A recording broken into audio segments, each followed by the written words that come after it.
It's Fernando Alonso here for Renault Formula One team. Let's go to check my lap from the French Grand Prix, and I hope you enjoy it.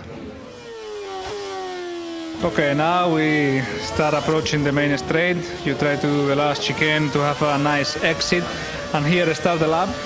You go up to 7th gear. It's a little left corner that you go flat out in 7th. And then turn 3, this right corner, you go in 5th gear around 240 kilometers an hour. Quite quick corner, you need a good aero balance there. Then the longest straight of the circuit, you arrive at 305 kilometers an hour. You brake in the 100 meters board, and it's 1st gear corner, so very heavy braking and a lot of problems with traction as well to exit the 1st gear corner.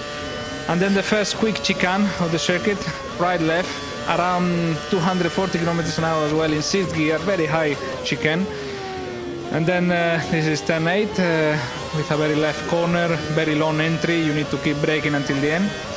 Now we approach the second chicane, similar characteristics of the first one. 6th gear again, around 230 kilometers an hour, a little bit slower this one.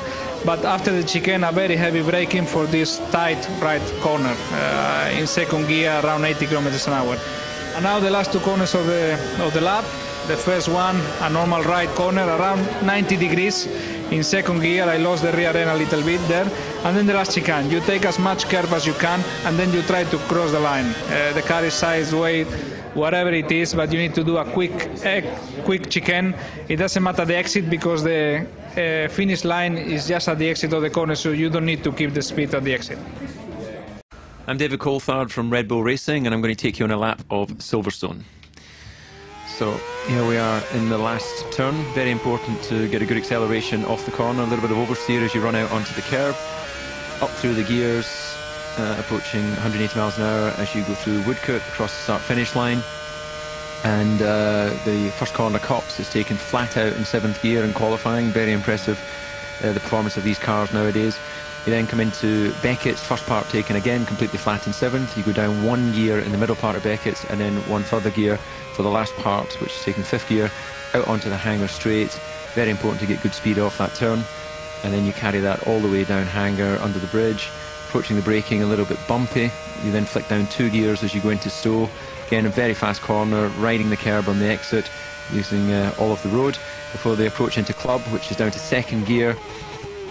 And then one of the most difficult corners for getting the power down. You can see some oversteer in the car as they leave the turn, and then flick up through the gears until you get up to about 6th gear. As you approach Abbey, they'll then be down into 3rd gear, using the curbs on the left, trying avoiding them as much as possible on the right, before accelerating hard up and down the hill in through a bridge, which is flat out.